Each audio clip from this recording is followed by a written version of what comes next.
Welcome to another episode of HeyCS, the podcast dedicated to exploring the dynamic world of customer success in the SaaS industry.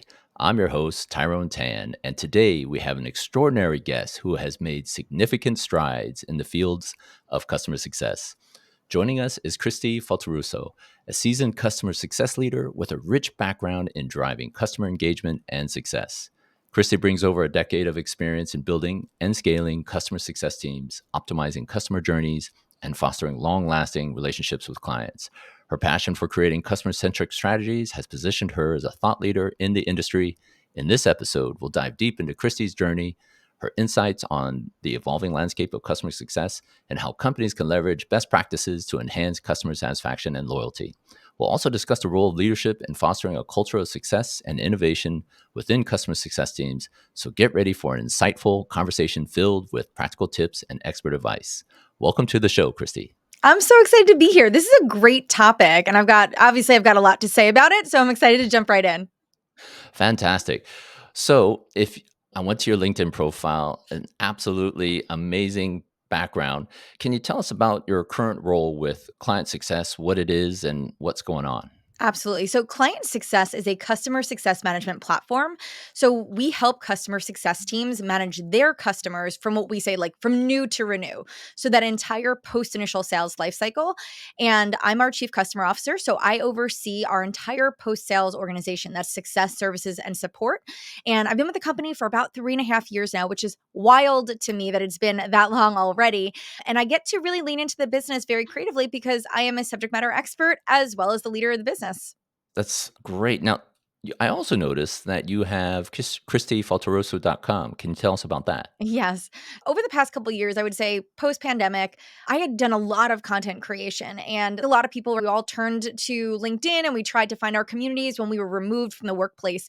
And I started creating all this content and it was great. And I was putting it out there on LinkedIn, I'm putting it on all these channels, but I didn't have a central repository to like house it all.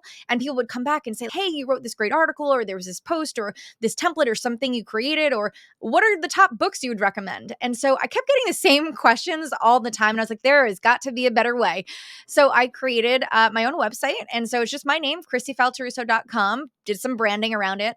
And I've used that as a place to house all of my content. So whether it's podcasts like this that I get to be a guest on, my own podcast that I'm co hosting on, or the one that I host myself, templates that I've created, resources I've cultivated over the years, things that I recommend. And it's just a great place for me to be able to send people who are asking me questions, just so that way, again, trying to be efficient. I don't want to have to recreate the wheel. And it's a great place for people if they need coaching or they need support. I'm always a resource for people. So I just felt like it was a really natural progression for me to go and create something of my own. Thank you for sharing that. Now, one of the topics that you shared with most recently is how to allow customer success managers, CSMs, to be CEOs of their pretty much their book of business. Could you expand on that? Absolutely. So listen, at the end of the day, most CSMs, because I won't speak for every organization, but most CSMs, you're going to oversee a specific book of customers, right? These are the customers that you are responsible for making successful, right? Helping them realize their goals and get value from the partnership. And so you have to manage that book as if you were the CEO. Right? Because we're not only responsible for those outcomes, but we're responsible for the business metrics as well. And in some businesses, that's retention. In others, it's retention and growth. It could be advocacy. And so I'm really big on empowering our teams so that they feel in control of that. And so there's a ton of different things that I do to manage my team to hopefully empower them and give them the autonomy so that they feel like without a title, they can lead. So, what would you say one of the tips, let's just say if you're a customer success manager or a head of customer success, VP of customer success, and you wanted to, let's just say, cultivate an environment of leadership, what would one of the tips be? Absolutely. So listen, there's a ton of things that you can do. And I think some are more complex, some are a bit easier. So I'm going to give an easy win because it doesn't matter what your organization looks like. You want to help your team develop the skills so that they understand what does it look like to lead. And so one of the things that I started doing years ago, just as a leader, and even before my time as a leader in customer success, I was in marketing for a decade. And one of the things that I would do is actually encourage my team to understand and lead out in our one-on-one meetings. So as their manager, now obviously I'm at a higher level than I once was, but I've always said to my teams, the one-on-one meetings that we have are not for me. They're not my meetings. These are for you. This is you getting access to me to help you do your job. And so one of the things that I love to do is tell people like, listen, because these meetings are your own, I expect you to come prepared. And so what I've built out over the years is just an easy framework, because at the end of the day, listen, we don't want to give people more work to do, and definitely not more administrative work, because we all have enough going on. But what I've given them is a resource and kind of a framework to say, listen, this is the type of stuff you should be bringing to these conversations, right? We should, one, let's check in on how you're doing, because I'm always big on that. We are people first leaders, especially in customer success. I like to think that. So how are you doing? Give your boss an update on what is the state of the union with you. How did your week go? How did last week go? From there, I love to just tackle, like, let's talk about highs and lows. What went really well? And brag on that a little bit. Remember, your leader isn't seeing every single thing you do. And if you have a win, this is your opportunity to highlight that. Let's not keep us guessing. Celebrate that. In the same vein, if you're struggling, if you had a bad call, if a customer told you they're going to churn, if you can't get a hold of somebody and we feel like we're being ghosted, those are also important things, right? So what were some of the highs and lows from the week? The next thing is an easy and obvious one, but you've got customers. Let's talk about the customers that are important in that moment. So come to me and say, these are the customers that need your attention. These are some things I want to make you aware of. Here's where I need your help. Or can we brainstorm on this? I'm struggling with something. Come up with questions and solutions and work with your leader, ideate on what are some things that we should be doing together. This is a great opportunity for people to learn and lean into the fact that your boss probably has some experiences that you don't. Let's learn from that. I'm also big on KPIs. Most CSMs have KPIs, or at least they should, things that they are accountable for. And in many cases, it's retention, it could be advocacy, it could be MBOs or OKRs, all these acronyms that we use, but things that they are working towards or managing to. I always tell people, listen, don't wait for your manager to ask you for an update on that. You should be proactively providing them updates. Now, again, if you're acting like a CEO, think about it. You're going to your board and you're telling them, here's what's going on, here's what's happening. That's your job. Tell me. Don't wait for me to ask. So come prepared to talk about, here's how I'm progressing. Here's where I'm a little stuck. I'm ahead on these metrics. This looks great. Give them your update around all of your metrics. I also really empower people to talk about their career. Now, I don't think that this is an appropriate thing for every call because, listen, at the end of the day, maybe not a lot has happened. But I talk to people all the time who are like, yes, one day I want to be a leader, or how do I get to a senior manager position? You have to be transparent with your boss around that. What are your professional goals? What are you working towards? Because what they're going to do is, one, now they know what you're working towards. They're going to be able to coach you up in those areas to ensure that you know what it takes and what good looks like to get to that next step. And it has this open dialogue. What I find a lot of people do is they're frustrated because they're waiting for somebody to choose them, to say, like, you've been doing a great job. Here's this promotion. And guess what? I will tell you, for as many years as I waited around for somebody to go and give me what I thought I deserved, what I realized is that people didn't know. Nobody knew what I was working towards. So I would say, don't wait for your biannual or annual reviews to tell your boss, hey, I want to go do this thing. Make it a part of your just recurring dialogue. So I would say, listen, once a month, throw it on your agenda and say, this is something I want to talk about. So those are some of the things that I say. This is your framework. Come prepared, fill in those blanks. And by doing that, you're empowering them to take ownership of their career, of their business, of their challenges. And I think it's a great way for them to just start to build and develop those skills. Man, that was amazing. It goes along the lines of what you talk about in terms of ownership and accountability. Can you expand on that more? Yeah. Listen, here, I think it's interesting because some people innately understand that when you are in this role, that you're not just this like worker bee, right? You're not just going through the motions of task management and customer calls and all that stuff. You really have to manage your book effectively. If you have your goals, right? You have to be able to know these are the levers I have and this is what I need to do to go drive that. I always tell my team, I'm like, listen, think about the work. You've got a ton of things on your plate today. What are the things that you need to do that will drive business impact tomorrow? And so I think it's about mindset for individuals, right? They have to know that they own this. This is theirs. They are in control of it. I'm not stepping in to save the day. Product isn't coming in to go build every feature request that every customer wants. You have to be able to understand, what are the outcomes that I need to drive? And within the remit and the scope of the work that I can do, how can I control that? And so these are just conversations that I'm having with my team all the time. Now, the other thing that I will say, I don't micromanage. Not only do I not enjoy that, and I will tell you as an employee, nobody enjoys that, leaders or employees alike. Nobody likes micromanagement. But you have to be able to understand what is the work that I need to be doing daily to go and drive those things. So it's really about encouraging them and giving them the autonomy to do those things. As a leader, if you're setting clear goals and setting clear expectations with your team and telling them what is expected of them in their day to day, you're hopeful that they are going to take that accountability and feel empowered to go and do those things. And this is why I also encourage that regular communication around metrics and KPIs, because that holds them accountable, right? You design the conversations and your working style to drive those, I think, behaviors for folks.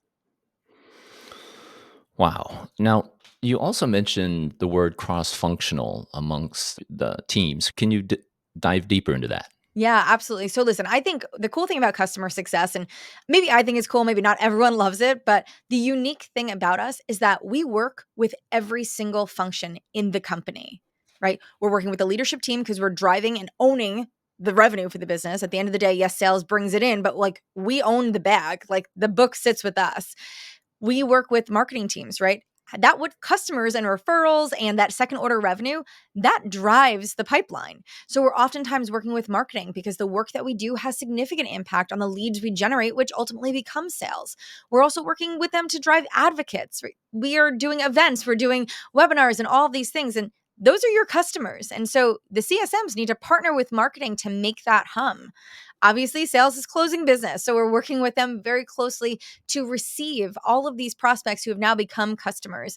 And now making all of the conversations, right? We had all these discussions in the sales process around what's possible, right? We've designed this vision for these customers. And now CSMs, it's our job to go and execute on that and make that a reality for them. So a lot of collaboration there.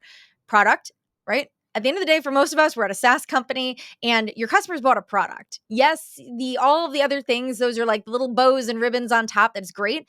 At the end of the day, your product has to do what it's intended to do based off of what your customers purchased. And so there's a lot of collaboration with your product teams, and that's dev and engineering and all of those groups because our customers, they have thoughts, they have needs, they've got feedback. And so we need to make sure that we're funneling that to the right people and making sure that our customers, that voice of customer is being heard through those cross-functional conversations so we can help them get what they need. Finance is another one. I think we underestimate the interactions that we have with finance, but your customers, they're paying, right? They're paying for your product. And sometimes customers are late on those payments or they're not paying or there's something going on, or how we invoice customers can actually have a really big impact on experience. And so what I tell folks is do not underestimate the collaboration that's required from finance. They're managing the numbers, the revenue of the business. And because we so closely contribute to that, whether it's just retention or it's retention and growth, there's a lot that happens there. And so if they're managing the finances of the business, they need to understand where's this money coming from, right? If we retain all of our customers, awesome, great. If we're losing a lot of customers, they're worried, right? They've got to make sure that they're funding the business. So there's a lot that has to happen there. So those are just some examples of where we fall in the universe of each of these organizations. But it's important that we have strong cross functional skills and that we understand where and how we should be working with each of these teams. Wow. Wow. That was amazing. So let's talk about CS leaders, executives. They're constantly having to find great talent, not just good talent. How would you, as an individual who's hired many, how would you describe what's your process of identifying, let's just say, great CS leaders versus good CS leaders? We're in an interesting time right now because over the past couple of years, we've all seen it. Tons of companies have laid off so many amazing professionals. And so it's a blessing and a curse, right? Because you've got great talent that's out there, but then how do you find the best talent for the roles that you're trying to fill?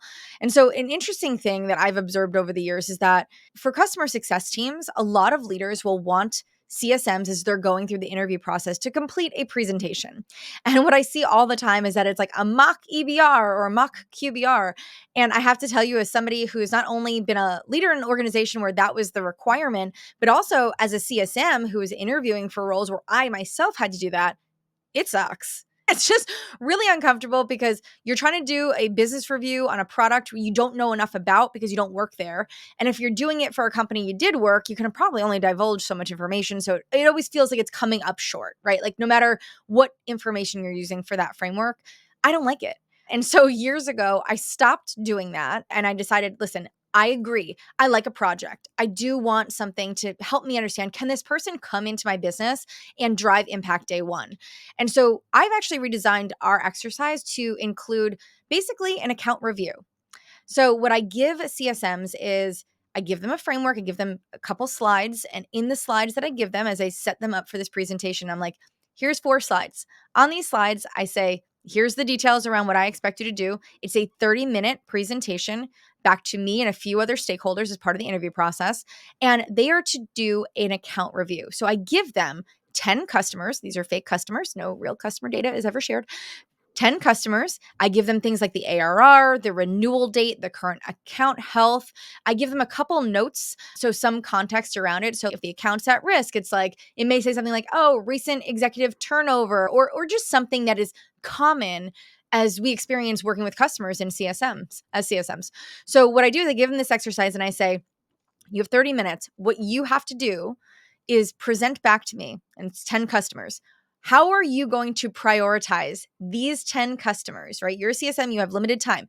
What is your level of prioritization here? If I tell you that your goals are retention, revenue growth, and advocacy, and so the CSMs present back to me, right? They tee it up and say, here's the goals that I was working towards. Here's how I'm going to prioritize this book of business and why I've chosen to do it that way. I tell them you've got 10 slides or less.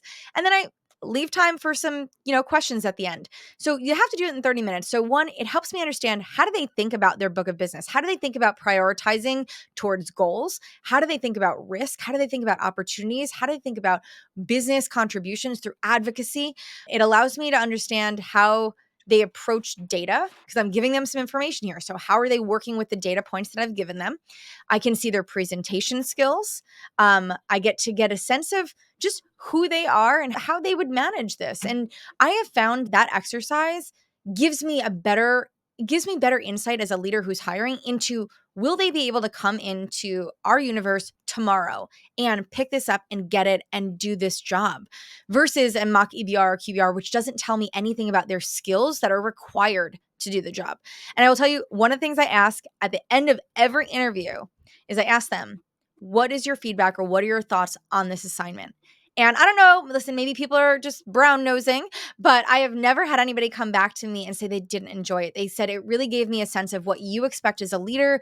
It challenged me in a way that helped me think about your business and what the priorities would be. And so I think we both won in those situations, and it helps me suss things out. I will tell you, I've had great interviewers and they get to the project and they're horrible.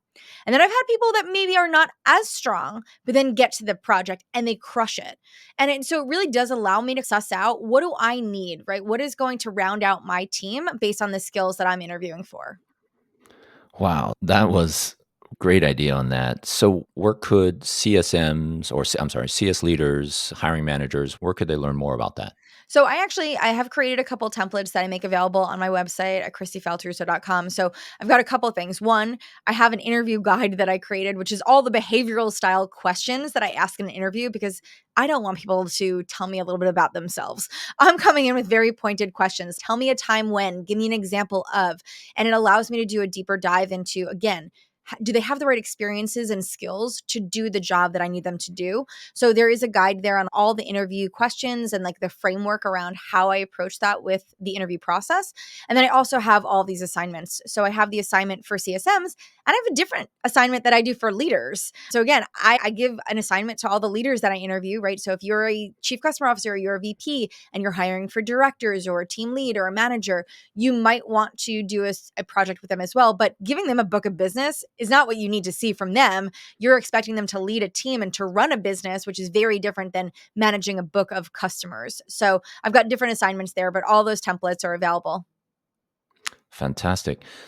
Now, this question is coming from the other side of the fence. The candidates that are out there, they're struggling because they're not used to this softer market where they're having to actually share themselves out there and Mhm. expose themselves out there, they're getting rejected. These candidates are highly Yeah. qualified, but for some reason, they're just not used to this high level of competition where that one hiring manager posts an open position on LinkedIn. Now they get 800 submissions, and now they're just one of 800. What advice would you have for an individual who's looking for a customer success position? How would they separate themselves from the rest? So listen, we could sit here and debate the obvious ones like, oh, optimize your resume and come prepared for these questions and have examples of the work that you've done and understand that brevity here is important and speak to data points. Like these are all great advice.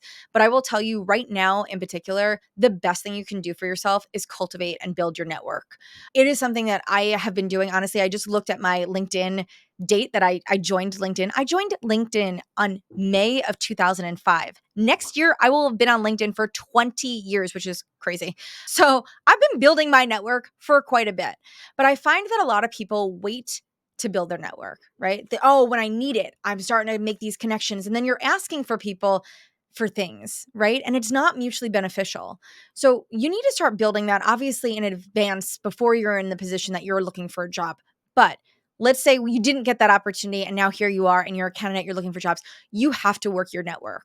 It is so critical. And so, whether that is reaching out to people, whether it is engaging in communities, whether it is leveraging social, your network and the platforms that are available to you, these are going to be your greatest gifts.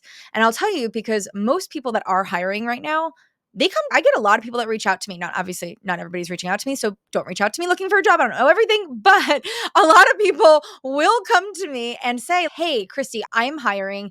This is the role. Do you know anybody that would be a good fit? And the reason why they're doing this is because of what you just said. You've got so many candidates out there right now that are all applying for the same jobs. And if I'm a hiring manager and I have 800 applicants for one CSM role, I am overwhelmed. How can I possibly get through all of those resumes? What I will do is I will, as a hiring manager, turn to my network and say, hey, friends, peers, people I trust and respect, do you know anybody that you'd be willing to recommend for this role? And that just qualifies them right off the bat, right? Because if my network of peers that I trust is making that referral to me, I'm more inclined to go have a conversation and explore that than if I'm just getting a resume from somebody I don't yet know. This is why that's important because I am not the only one. This is happening for all of the roles that are being filled. People are turning to their network for recommendations. So if you are not building your network and you are not staying top of mind for the people that might be connected to the folks that are hiring, you're doing yourself a huge disservice. So you need to be putting yourself out there. And I know it's uncomfortable and I know it can be awkward, but start by like simple things. One of the things I tell people all the time, go to LinkedIn. You do not need to post. If you are not somebody who is like willing to subject yourself to the humiliation that I do every day by posting videos on LinkedIn, you don't need to do that. Go to content creators and comment. People underestimate the value of having that dialogue on somebody else's content. If you see something that's interesting, go give your thoughts. Don't say, great post. That's not valuable. That's not what I'm talking about here. But if somebody has a thoughtful post, go provide a thoughtful comment. What are your thoughts? What are your opinions? What do you think about this topic? And I'm telling you, you will start to build your community of people by having those conversations. I've got people that comment literally on my posts, same people every single day. And I have a dialogue with them. And you know what happens? We end up becoming friends through a thread of conversations on social media, and it's organic and it's nice. And I get to see how they think and where we're aligned and where we have different opinions, which is also really cool. But it showcases how you think about things too. So you're actually demonstrating your skills by something so simple. Wow, that was really insightful. I never thought about leaving thoughtful comments. I thought it was always I I mean, always it thought is it was if that's all you're looking to get from it is just to acknowledge that somebody else has a great idea. But what it doesn't do is it doesn't demonstrate your great ideas. It doesn't demonstrate or show anybody that you have thoughts, that you have experiences, that you have a unique point of view. And so comments, I think, are such an underrated way to go and put yourself out there if you're not somebody who wants to go post. Now, listen, I think also LinkedIn's algorithm is not awesome. They've made so many updates that maybe you're going to post anyway and it won't go anywhere. And that could be discouraging too as you're just trying to build your network. You might feel like, oh, I'm creating all this content and it's going to two people. And that could be discouraging. So start with the commenting because it will actually help build up your voice in the algorithm, and LinkedIn views that. So commenting is almost as important as posting. Whew, man. So here's a question. If a candidate, let's just say now gets the interview, what advice would you have for them in the hot seat? What advice would you have? One, I'm going to tell you, if you're getting the interview, you better prepare. I still see candidates, and it blows my mind, who show up to interviews ready to wing it. And I'm telling you, that is the worst approach right now. In this competitive market, you better be prepared. So advice I tell people, I'm like, you better go research the company, know who they are, go to G2, go read the reviews. What do their customers say about them? What do they love about the product? What don't they love about the product? Go to Glassdoor. What do other employees say that they love about working there? What are some questions that you might have based on those reviews, right? If you see a whole bunch of reviews and it's, this is like a toxic culture, ask questions about that too. So don't forget, you're both interviewing each other. This has to be a mutual fit. This isn't one sided. So make sure that you're doing your prep. Find the people that you're going to be meeting with. You're going to get their names from the recruiting manager. Get their names, connect with them on LinkedIn, read their profiles. Who are they as people? Did they like? What content did they share? Where do they go to school? Kill it every day, building relationships with just the data that they find on the web. If you're interviewing for a CS role or any role, start there. Do your research, come prepared, because what you're going to need to do is also demonstrate all the skills that you would have to as a CSM. One of those is relationship development. So if you're coming to this call and we can't connect on anything because you don't know anything about me as the hiring manager, and even hiring managers, please read the resumes and go do your own research in advance. Can we both be prepared here? Like I see that a lot too. But if both people are prepared, you're going to get so much more out of that conversation and be able to jump in and get so much deeper. So do your homework, come prepared. And I will say that the biggest thing that I look for, ask thoughtful questions. Do not ask me about PTO. Do not talk to me about culture. I don't like, listen, go ask the recruiting manager about that. If you make it far enough that you're talking to folks who are in the seats, ask them about their role, ask them about customers, ask them about why customers stay, why do they leave, ask them about data, ask the leader about their management style, give me an example of a time you promoted somebody, what happened when you had an underperforming employee, how did you manage through that? Ask the questions that will drive insights for you to make sure that you're both getting what you need to make an informed decision on whether or not we both want to advance. That was awesome. You Thank can you tell for I've sharing hired that. a lot, or I've been through this a little bit.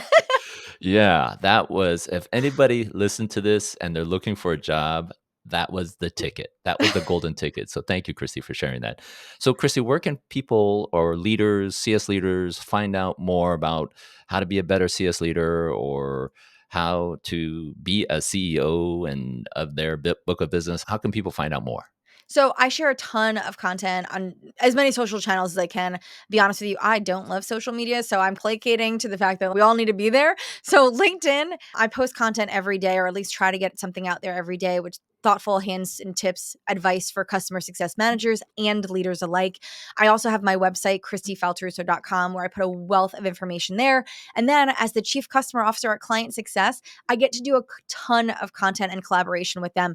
So if you head over to clientsuccess.com and go over to our resources section, I do something called our CS Leadership Bootcamp series, which I do a full webinar series once a month. It's 1 month out of each quarter. So it's usually a 4-part series, 1 month in every quarter. And I do practical, tactical topics where I'm offering advice and guidance, but I'm showing people how to do the things.